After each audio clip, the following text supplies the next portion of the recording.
Ladies and gentlemen, welcome to the Ringside Wrestling YouTube channel. This is Joel Perez here for another edition of your Smackdown Live reviews, another edition talking about the failure that is the WWE in its current state. Holy shit, was this show garbage, bro. My God, both Monday Night Raw and Smackdown Live this week were fucking terrible, bro. Awful, absolutely awful television programming. I don't believe that this is what we are subjected to each and every single week with the rosters that this company has in their annals right now. I mean, you have guys like AJ Styles, Baron Corbin, Kevin Owens, Sami Zayn, Ty Dillinger, Rusev, Randy Orton, Mike Kanellis, who was fantastic as Mike Bennett in TNA. You've got all these guys. Did I say Shinsuke Nakamura already? I don't even fucking remember, bro. You have all these guys on your roster. One of the best rosters, diversity-wise. The array of men and women as well. Look at the women you have. Charlotte, Becky, Natalya, Naomi. You've got all these women, the tag teams, or the tag team division, which is not existent right now, but you can make tag teams out of the fucking roster you have. Where's Luke Harper? Where is Eric Rowan? I don't know. Sami Zayn and Ty Dillinger really aren't doing anything, or at least Ty Dillinger before these past couple weeks. Why wouldn't you put those two in a tag team together? I don't know. You have the Usos and the New Day. You got teams like the Hype Bros, yet you're contemplating breaking them up? You fucking kidding me? The Ascension being underutilized. Breezango hasn't been in a match in weeks. You've got to be fucking kidding me. You've got to be fucking kidding me. One of the best rosters that you can possibly hope for. Any indie promotion would die for a roster like this. And this is the type of television we get out of this? A brand that has AJ Styles, Kevin Owens, Shinsuke Nakamura, and Sami Zayn on the same brand. You're telling me this is the type of television we're getting out of that? You gotta be fucking kidding me with that one, bro. You gotta be fucking kidding me with that one. That is laughable, bro. Absolutely laughable. I don't believe it. I just do not believe it. And you know where this all stems from? Look at all those names that I just told you. Yet, out of all those names, those WWE Championship worthy names, Randy Orton, Rusev, AJ Styles, Shinsuke Nakamura, Sami Zayn, oh, did I forget? Bobby Roode, who we haven't seen in 2 weeks at this point. Bobby Roode, or it's 3 weeks at this point. And you're telling me that the best you can do for a WWE champion is Jinder Mahal?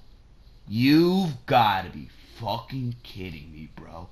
That is the issue that presents itself. It all starts from the top. And who is at the top of the SmackDown roster? None other than Jinder Mahal. This guy is absolutely terrible in his role, bro.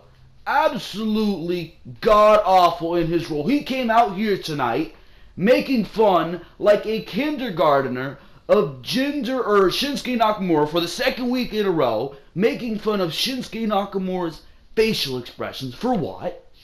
You have a WWE Championship match and you're making fun of facial expressions? You gotta be kidding me with that one.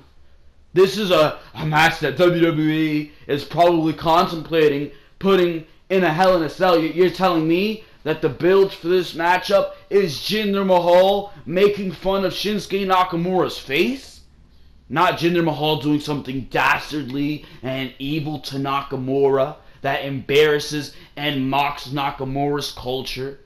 Fucking perhaps trashing the locker room of Nakamura. Something like that, bro.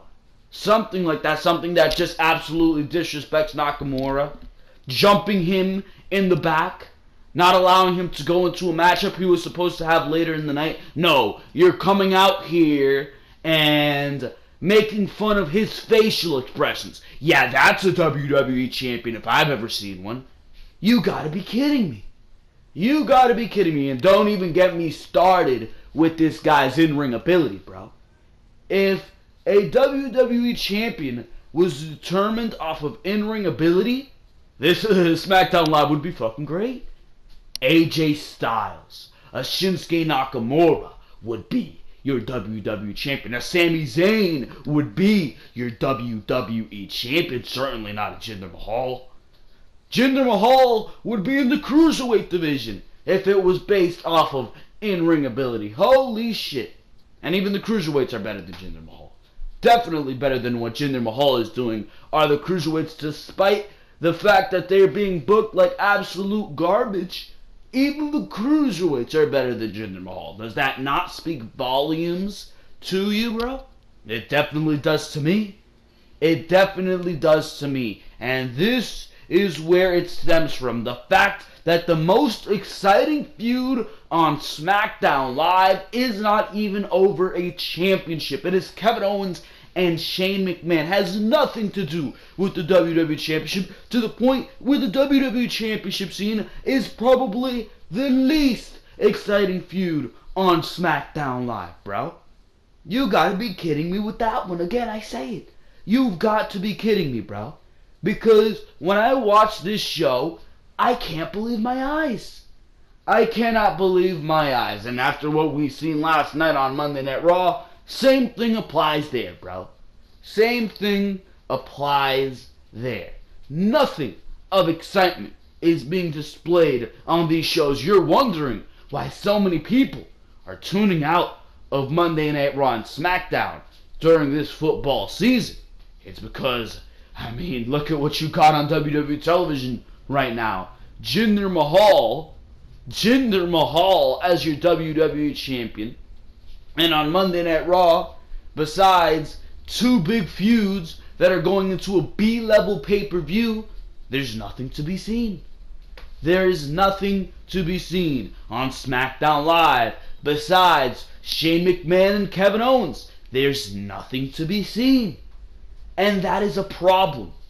That is a problem. There is no investment in anything going on in this show, and it is because it is presented in a lackadaisical manner. Here tonight on SmackDown Live, we saw Randy Orton versus Aiden English. Randy Orton versus Aiden English for like the third time. Why? Why is this match being presented to me for the third time? Did I not just mention to you the diverse array of members that SmackDown Live has on its roster? Why couldn't we have seen a Sami Zayn versus a Randy Orton? Mike Kanellis hasn't been seen in quite a while on SmackDown Live television. Why wouldn't you put him against Randy Orton? No. None of that, bro. None of that. Fuck that. Fuck that, right? Wow, you gotta be kidding me again. Again. Why wouldn't you put a Luke Harper in there versus a Randy Orton? No. You gotta put Aiden English for the third goddamn time in a match with Randy Orton. This is what I'm thinking while I'm watching this show. And I'm saying, you have got to find a better way to do this. I mean, there's got to be, bro. I mean, I'm sitting here and putting together a better show than what they put on tonight. Why is that the case? Why is that the case? It should not be. It should not be. What is going on these shows is absolutely unacceptable. This show was a failure at its role here tonight. And it seems to be that that's what SmackDown Live is each and every single week ever since the beginning of the year.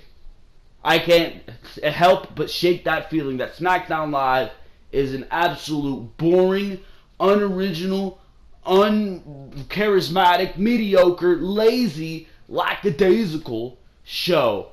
And it does nothing to achieve its attempt at being an exciting wrestling show, if it's even trying to be a wrestling show at this point. You've got to be kidding me. Final time I'm going to say that in this review, I promise you. For now, ladies and gentlemen, This is Joel Perez of the Ringside Wrestling YouTube channel. On to the plugs here because there is so much other content to go check out on the Ringside Wrestling YouTube channel. So much content coming on the Ringside Wrestling YouTube channel as well. Monday Night Raw review was uploaded last night on the Ringside Wrestling YouTube channel. We were talking about the nothingness that happened on that show. Bayley returned, nobody cared. Jason Jordan became #1 contender to the Intercontinental Championship. Nobody cared, bro.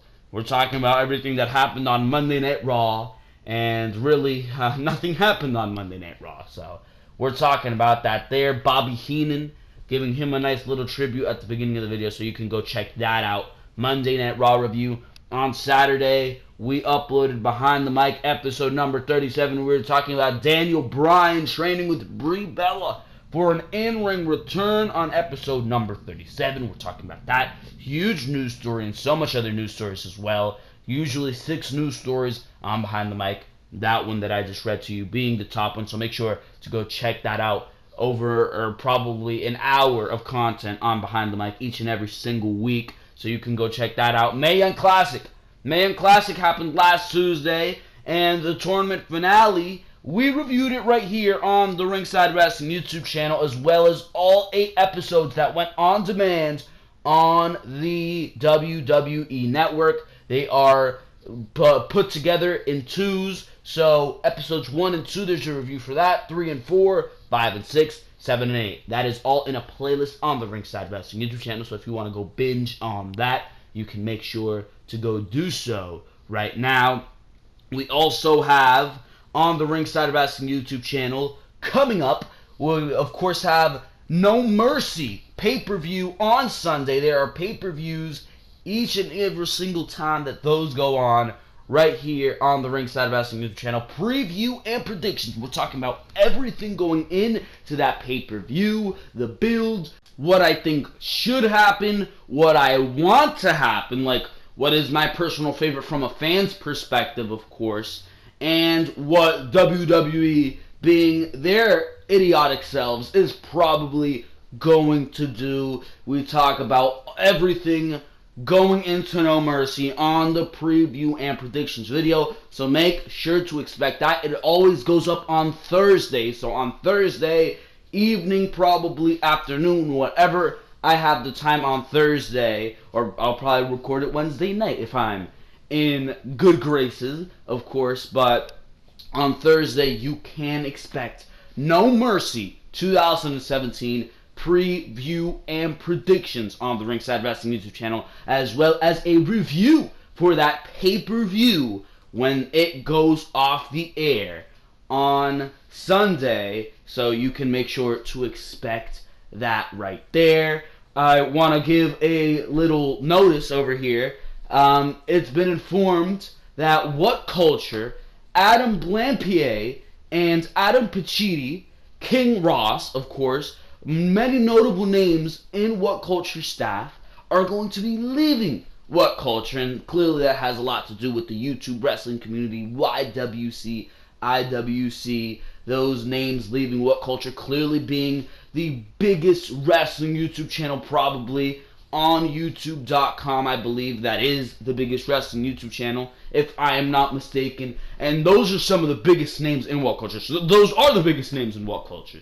The only really big name in What Culture that I can recall to you is Simon. Simon, that asshole right there. Simon, bro. So those names are going to be leaving What Culture. That is going to be a huge damper on What Culture, if you ask me. And if they don't find good new hosts, I'm going to be very excited to see who they do find to host their top 10s. They are going to be leaving at the end of this month, at the end of September. So they are going to be leaving What Culture, and that's going to be a huge burden on What Culture. I'm sure that wherever they do go, they are going to be very, very successful outside of What Culture. Those are very, very talented people right there. Adam Pacitti and Adam Blampied, especially in their regard. So they are going to be leaving What Culture. I'm sure all of us watch What Culture. Very informative. Top 10s, giving you facts that you probably didn't know about. Multiple stuff They have top 10s like top 10 facts about this pay-per-view, top 10 things WWE wants you to forget about this superstar, and I enjoy watching it. Adam Blampied, especially how he would book this, how he would book that, how he would have booked an angle that's already been booked better. So a lot of that good stuff on What Culture is now going to be gone, but they did announce that they're going to be having new series. I know one of their former staff members went off on What Culture, and the boss, Matt something, I forget, Matt Bloom, I'm not sure, whatever his name is, and he went off on the guy for being a complete asshole. So maybe that stems with the issue that everybody, all the big names of What Culture are leaving, but I'm sure that Adam Blampied, Adam Pacitti, King Ross, they will all find success. Jack the Jobber, that's what I know him as. I don't know the fucking last name of him. But I'm sure that they will all find success outside of What Culture. They are probably going to steal a lot of What Culture's audience. So it's going to be interesting to see how that turns out and how good What Culture Pro Wrestling is going to be doing now that those guys are gone as well. Clearly deriving a lot of the audience from What Culture's YouTube channel onto What Culture Pro Wrestling. So it's going to be interesting to see how all that stuff turns out. Just a little bit of news there in the YWC IWC as we go into our SmackDown Live review here. You can make sure to await this Saturday Behind the Mic, each and every single Saturday Behind the Mic, of course. We'll cover all the biggest news. And that is pretty much it. We're going to go into the SmackDown Live review. And there's not a lot of good things to say here. I am very honest with you about my opinion with these shows. I think we can all agree on that fact. And we did start off here with Shane McMahon. SmackDown Live here tonight, September 18th, 2017, from Oakland, California, bro. Okay crowd. Really by the motions, nothing too crazy, but an okay crowd. Not as bad as San Jose, California last night for Monday Night Raw. Do not know what those guys were doing, but Shane McMahon, he came out reinstated as SmackDown Live Commissioner, saying that we all just witnessed a cowardly act by Kevin Owens. He says that he has to tip his hat to his father, who has proven to be one tough SOB, taking that beating, of course, despite their differences in the past. He says that last week he had to sit at home and watch SmackDown Live with his kids as someone he loved was beaten down. He sat there defenseless, not being able to do anything about it. He says that when the McMahon family gets beaten down, they will fight back. And Kevin Owens is the one who is not here tonight, and he condemns Kevin Owens for all his actions. He will condemn Kevin Owens inside the Hell in a Cell for everything that he did to his family, all the pain he has caused throughout his family, and he will get his revenge on Kevin Owens, is basically what Shane McMahon said beyond this point. Starting off SmackDown Live here, clearly reinstated as SmackDown Live Commissioner. He wanted to make his address and address all the shit that's been going on with the biggest angle on SmackDown Live, that is Kevin Owens and himself. So clearly Shane McMahon wanted to address that, but really nothing beyond that point. Decent opening segment here. And we move on to Aiden English versus Randy Orton. Again, I mentioned it before at the beginning rant that we always start off with the rant over here on the Ringside Wrestling YouTube channel, it seems. And I mean, again, I'll say it again. SmackDown Live has such a diverse roster. And the best match they can give us is Randy Orton for the third fucking time. What happened to Sami Zayn? What happened to Mike Kanellis? What happened to the Luke Harpers, bro? Nowhere to be found, I guess. Nowhere to be fucking found. None of them were on this show. But Aiden English was actually given some time in the ring with Randy Orton. That was quite a bit surprising. There was a point on the outside where Orton was looking for that back suplex that he did to the Singh brothers in his matches with Jinder Mahal at Money in the Bank and stuff like that. But Aiden English was actually able to escape Randy Orton's clutches and get the back suplex on Randy Orton. That was a nice little spot there. Aiden English really seems to be given more time and more attention now that he's away from Simon Gotch. They're starting to treat him better, but really still not fucking good. And he was hit with an RKO, very impressive actually. He came off the second rope into an RKO. 1, 2, 3. Aiden English is fucking bad. But again, no reason we should be seeing this matchup for the third fucking time. You've got a diverse motherfucking roster, and you're telling me this is the best you can do. You gotta be kidding me. Rusev then comes out and says that going into SummerSlam, he was going to be a hero in his country. But Orton took all that away from him in 10 seconds.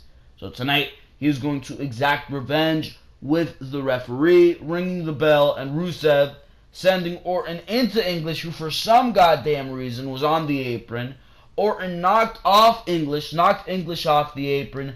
That distraction allowed Rusev to hit the super kick to beat Orton in like 10 seconds, just like Orton did to Rusev.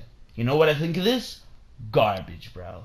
What's a little bit less garbage is the hilarious fucking backstage promo that Rusev cut with Renee Young backstage. And by the way, Renee Young is so absolutely fantastic in her role as a backstage interviewer / announcer, stuff like that. I mean, last week, and I forgot to mention this on my SmackDown Live review, who was it? Dasha Fuentes or Charlie Caruso? It was Dasha Fuentes.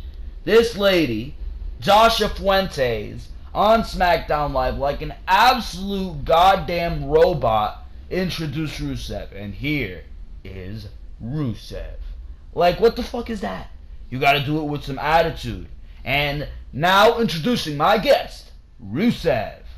No, now, here is my guest, Rusev. What type of fucking introduction is that? And I saw a lot of people who do SmackDown Live reviews calling her out on that. Tonight, she was nowhere to be fucking seen. And it was Renee Young. And Renee Young, each and every single time, she's so genuine about it, bro. Renee Young is one who knows how to do the role, bro. The facial expressions when Rusev is talking, she's just like, what the fuck is this? What the fuck is this guy saying? This guy's absolutely out of his mind. She knows how to introduce them with personality, with a little bit of charm. She was like, Rusev, he was in the back, yelling, I beat him, I finally beat him. And Renee Young, she's like, Rusev, you're looking elated after that victory over Randy Orton. And Rusev's like, what the hell does that mean? I beat him, I finally beat him. Rusev won, Rusev won, Rusev is number one. And the crowd started chanting, Rusev is number one. So there you fucking go. Rusev, absolutely hilarious in that backstage promo. Renee Young, fantastic interviewer. Dasha Fuentes, I guess because of that backlash, was nowhere to be fucking seen here tonight. Absolutely awful and robotic as a backstage interviewer. This segment, I just have no idea what to fucking say. This just goes to show you where SmackDown Live is an absolute goddamn failure. Jinder Mahal comes out with the same corny-ass picture presentation of Nakamura's facial expressions, bro. This is absolutely fucking childish. This is the last way to build a WWE Championship feud. And WWE, of course, goes this route. For the second week in a row, Mahal showed the same picture of Shinsuke Nakamura for his artistic face, angry face, and defeated face. Jinder Mahal says that Nakamura always looks the same. This got chance of Nakamura. He says that behind Nakamura's back, these people talk about him getting his hair cut at a dog groomer, and says that he looks like Mr. Miyagi. The crowd chants that's too far, and he's like, you think that's too far? You'll see how far I go when I talk to my people in my language. He does a little Punjabi shit, and then he goes on modern day Maharaja. Who gives a fuck? Worst WWE champion. 50 WWE champions, and the 50th, the last, is the least here, bro. Absolutely awful by Jinder Mahal. Nakamura backstage, which begs the question, if this guy was backstage, why didn't he go out there when Jinder Mahal is speaking and shut this guy the hell up? Why didn't he do one of those classic Nakamura, shut up? Why didn't he do a little bit of that? No, he's backstage. He says some meaningless crap about taking Jinder Mahal to the limit at Hell in a Cell. After that, he's done. Alright, bro. What a WWE Championship feud you have developing here. I'm so interested. I cannot wait for Hell in a Cell. Oh my god. This is going to be the best matchup we've seen in a long time, right? Right? No, motherfucker. No. Before the match, we go to AJ Styles versus Baron Corbin. But before the match, AJ Styles addressed Kevin Owens, saying that he took out a man last week who was responsible for him being here, and the WWE Universe being here for that matter. And he's glad to hear that it is Owens versus Shane McMahon in Hell in a Cell, because Owens will not make it out.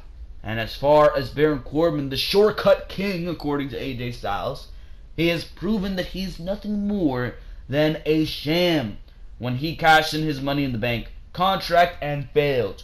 When he got a chance to redeem himself against John Cena and failed. With everyone knowing that when you step in the ring with AJ Styles, you fail.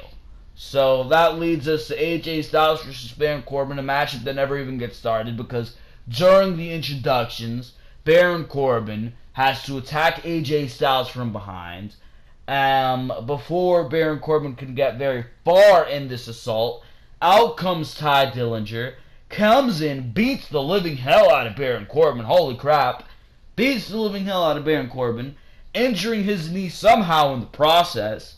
And when Corbin did get back in the ring, when Dillinger did get escorted out of the ringside area by security, Baron Corbin rolls back in, gets locked in to the calf crusher. Man, mind you, this match never even got started. And Baron Corbin is tapping out like an absolute goddamn piece of shit.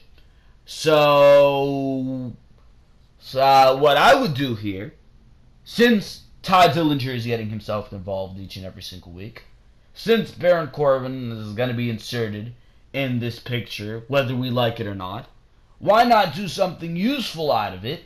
Put Ty Dillinger and Baron Corbin and AJ Styles in a triple threat match going in to Hell in a Cell. I think that's the best way you could go, because nobody wants to see, quite frankly, nobody wants to see AJ Styles versus Baron Corbin in the singles. You have nothing to do with Ty Dillinger. This guy needs to be in a goddamn program. So I say you officially insert him into this one, bro. You officially insert him into this one, and we go into Hell in a Cell with AJ Styles versus Baron Corbin versus Ty Dillinger in a triple threat, and I think we could get a very, very good matchup out of that. We could see some of the best in-ring work we've seen in quite a bit in the WWE right there. Maybe Ty Dillinger will even possibly win the United States Championship. Now, are we going to go that far? No. I think Styles is retaining, but very, very decent stuff here if we do go with Ty Dillinger, Baron Corbin, and AJ Styles. If you do not, if you just leave it to Baron Corbin and AJ Styles, I'm not as fucking interested, bro. Not at all. We go to Charlotte. No. Baron Corbin was in a backstage segment. He was interviewed by Renee Young. And Baron Corbin, he was absolutely fucking furious. He's like, you want me to bitch? You want me to fucking moan? Well, no, I'm not gonna fucking do that, bro. I am going to prove myself. I got unfairly assaulted by Ty Dillinger. Then I got locked in the calf crusher, injuring my knee even further. I'm fucking furious, bro. And I will get my revenge. So that's what Baron Corbin had to say. Charlotte says, Charlotte, who actually came out here tonight for the first time in a while, they storyline-wise had it that Charlotte was out because of the fact that her father was out and Ric Flair clearly was hospitalized. So Charlotte says it's good to be back, saying that she personally wants to thank everyone for their thoughts and prayers while her dad has been sick, saying that it's been an emotional 6 weeks for her and she learned a valuable lesson, saying that she learned that life is fragile. So from now on, she's going to make every moment special for her and her dad. That's when Natalya comes out to WWE's first ever celebration of women, mentioning names like Oprah Winfrey and the competitors of the Mayan Classic, saying that tonight is a celebration of all women by honoring one woman, by completing the journey that, quite frankly, Amelia Earhart could not, revealing a picture of herself with Charlotte saying, as robotic as ever, "I am glad that you're out here, Natty, because I was going to challenge you for that title anyways." That's how fucking Charlotte sounds on the microphone. Did not get any better for the 6 weeks that she was out. Still awful as ever on the microphone is Charlotte. But Becky Lynch, she comes out right after that saying that Natalya is the craziest there ever is, the craziest there ever was, and the craziest there ever will be. And as much as she loves Charlotte, she is more deserving of that title than herself. That is when Naomi came out saying that Natalya doesn't represent any woman, or the SmackDown Live women for that matter. All she represents are her crazy cats. That's when Lana and Tamina come out for some goddamn reason. You gotta be kidding me with that one. Natalya at this point is outside the ring saying that her celebration, this is her celebration, and she is not a crazy cat lady. That's when Daniel Bryan comes out and states that there will be a fatal 4-way to determine a number 1 contender for the SmackDown Live Women's Championship at Hell in a Cell. So there you go. I was scared during this segment. I was like, oh my god, WWE is gonna go with that dumbass fatal 5-way route just like Monday Night Raw, aren't they? How many multi-women matches have we seen this year, bro? It's the year of multi-women matches. It really is, but thank God they did not go that way. We only get the multi-woman match on SmackDown Live, though, bro. But the New Day versus the Hype Bros. Moving on here. We go to the New Day versus the Hype Bros. And the Usos were on commentary. This match has been confirmed for Hell in a Cell. I'm not sure if it's inside Hell in a Cell. I would put it in a Hell in a Cell, definitely. Definitely, these guys could do some crazy ass shit inside a Hell in a Cell. But I think WWE took those plans off the table, considering the fact that Kofi Kingston, there were reports of him injuring something in Hawaii, and you don't want to get Big E injured because Xavier or any other member of the New Day injured even further because Xavier Woods is already out for good. So you really don't want to risk anything. So I'm guessing that for the sake of keeping these guys healthy, they're not going to put them inside a fucking dangerous ass structure. So I do believe that this match is just a normal singles match. I would have still put a stipulation on it of some kind, bro. At least I would have put them in an Iron Man match, an Iron Tag Team match, something like that, something along those lines. But none of that to be seen here. But we do see the New Day win and beat the Hype Bros with the Midnight Hour in this matchup. Decent matchup, really nothing too special to be seen here. We go to Kevin Owens over the satellite, apologizing for doing what he did last week, saying that it was in the heat of the moment. He didn't know what he was doing, not realizing what he did. He apologized to the WWE Universe and the McMahon family. He put all of this on Shane McMahon, saying that he made Owens do this. It was Shane who provoked him to kick Vince McMahon right in the ribs, and he has nothing but respect for Vince McMahon. But when he shook his hand, all he saw was Shane McMahon, and if Shane McMahon thought that what Owens did to Vince was bad, then you've got a whole lot coming your way at Hell in a Cell, because it will be much worse, because people like him don't go to hell, they go to heaven. So Kevin Owens saying that he goes to fucking heaven. Nah, I mean, I don't know about that one, but after what he did last week, I'm not sure about that. But decent stuff. Decent stuff here. Clearly not as exciting as what we've seen in weeks prior. Really that lull period week. Hopefully things do get more exciting here as the weeks go on. Hopefully they don't keep it monotone. Hopefully there is more contact in the future between Kevin Owens and Shane McMahon. It's going to be interesting to see what does happen going forward. But for now, Kevin Owens, via satellite here, he was in a suit and tie and everything, is saying that this is all Shane McMahon's fault. It is on Shane McMahon that his actions were taken. He says they were provoked by Shane McMahon in this promo. Leave your comments in the comment section below. What do you think? What do you think? Were they provoked by Shane McMahon? That's some type of WWE.com type question, bro. But do comment down below. And make sure to subscribe to the Ringside Wrestling YouTube channel while you're at it. But Mojo Rawley was backstage with Zack Ryder saying that he's sick and tired of losing. Saying that if they want things to change, they're going to have to do something drastic. All I can think of is heel turn? Heel turn? I am not sure, but it seems to be what is going to happen. Dolph Ziggler came out saying that for the past few weeks he's been doing the entrances of WWE superstars who couldn't lace his boots because he's the greatest performer in WWE history. He came out, did Triple H's entrance. He asked if that was cool and if he can run NXT now, saying that spitting out the water is harder than it looks. That's absolutely fucking hilarious. He then did Shawn Michaels, and after Shawn Michaels, he's like, I can already feel myself losing my smile. Ha ha ha ha ha, Ziggler. Really, bro, really. Then he did D-Generation X. Nice to hear the music again, but I got a kick out of that. He said that he's got 2 words for us. Who cares? Who cares about SmackDown Live, bro? Not me. Not me. He says that we don't care about in-ring performances, and therefore he doesn't care about us. Alrighty, bro.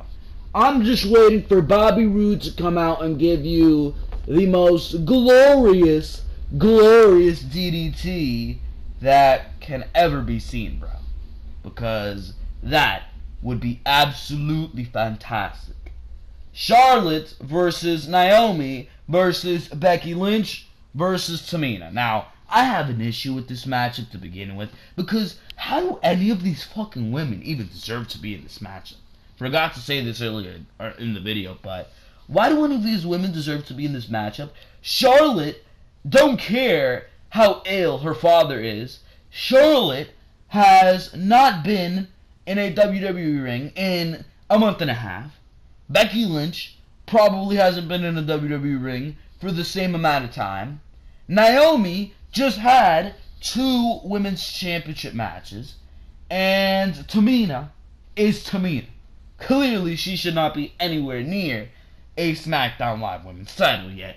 They are getting an opportunity right off the bat, no competition, just one matchup to become #1 contender for the SmackDown Live Women's Championship. That's illogical to me. That is illogical to me, bro. And this match just goes to show you the fucking booking of SmackDown Live, literally, because this match started pretty much at 9:53 because we did the entrances, commercial. We did 3 minutes of the matchup, commercial. Then we go to 9:53, they finally cut the bullshit with the goddamn commercials. Or no, we do the entrances, we come back from commercial, and here we are, 9:53, right? 9:53. And, I mean, what was unfortunate here is that these women were actually putting on a good match. They were putting on a very good matchup here. Great things we've seen. Charlotte hitting Tamina and Naomi with the moonsault. Becky Lynch getting a leg drop from the top rope onto Charlotte, who had the figure 4 on Naomi. There was a scary ass near fall here. I was like, oh my god. I could imagine WWE doing this, where Tamina hit the Superfly Splash on Becky, but thankfully Naomi got into breaking up. I was like, oh, I love you, Naomi, bro. I love you. But in the end, Naomi was distracted by Lana on the outside, kicked Lana right in the back of the head, rightfully so. That allowed Tamina to hit her with the super kick. And when Tamina turned around, she went straight into a big boot from Charlotte. Big boot. 1, 2, 3, and there you go. Charlotte, just like I predicted, is your #1 contender for the Women's Championship. I predicted this a while back when Natalya won the championship at SummerSlam, that she's probably holding the championship so she can lose it to Charlotte. Very easily predicted there, because, I mean, Charlotte, clearly, you've been trying to postpone, at least, her winning the Women's Championship right away. You had Naomi go for her title reign. You didn't want Charlotte, who at that point was babyface. They turned her babyface. You didn't want a babyface versus a babyface dynamic, even though I wouldn't have minded, really. But you didn't want that babyface versus babyface dynamic, so now you got Natalya as the heel, holding that championship, so Charlotte as a babyface can go and finally win the SmackDown Live Women's Championship. Clearly, after all that success on Monday Night Raw, you didn't want Charlotte to come into SmackDown Live and just start winning a fucking title 20 different times. So clearly, you wanted to postpone that a little bit, and that is exactly what they did. She came in April, and she's going to win the title, Hell in a Cell, in October. So they have kept Charlotte out of the limelight for a little bit. I was seeing reports over the weekend that said that they didn't have plans for her and that she would be kept out of the limelight more, that they didn't have anything for her, but apparently they do. They use that Ric Flair angle to get some sympathy on Charlotte, to build her up to win the #1 contendership, and Charlotte is going to be challenging Natalya at Hell in a Cell for the Women's Championship, and she's probably going to be winning it at Hell in a Cell. Charlotte's going to fucking develop a undefeated streak at the Hell in a Cell pay-per-view, bro. You remember Hell in a Cell 2016, she went into the Hell in a Cell match, first ever for the women, with Sasha Banks, beat her in her hometown, mind you. And I believe she won her first Women's Championship from Nikki Bella in 2015. The Divas Championship at that point it was, from Nikki Bella. And that was Hell in a Cell 2015, so Charlotte could be the Undertaker of the Hell in a Cell pay-per-view. Nobody knows.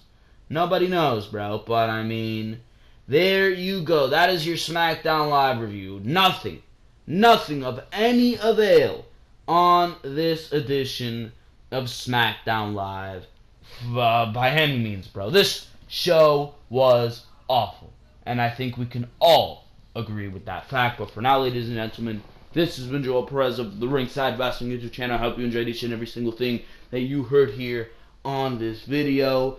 Make sure to go check out all the other content, Raw reviews, SmackDown reviews, Behind the Mic, where we cover all the biggest news in the WWE each and every single week. Pay-per-view review, No Mercy review coming up this Sunday. Preview and prediction for No Mercy is coming up on this Thursday as well, so you can make sure to await all that fantastic content, and the best way to do so is by subscribing to the Ringside Wrestling YouTube channel. So make sure to click on that subscribe button, and of course click on that notification bell so you can get those notifications straight to your mobile device. So make sure to do all that good stuff.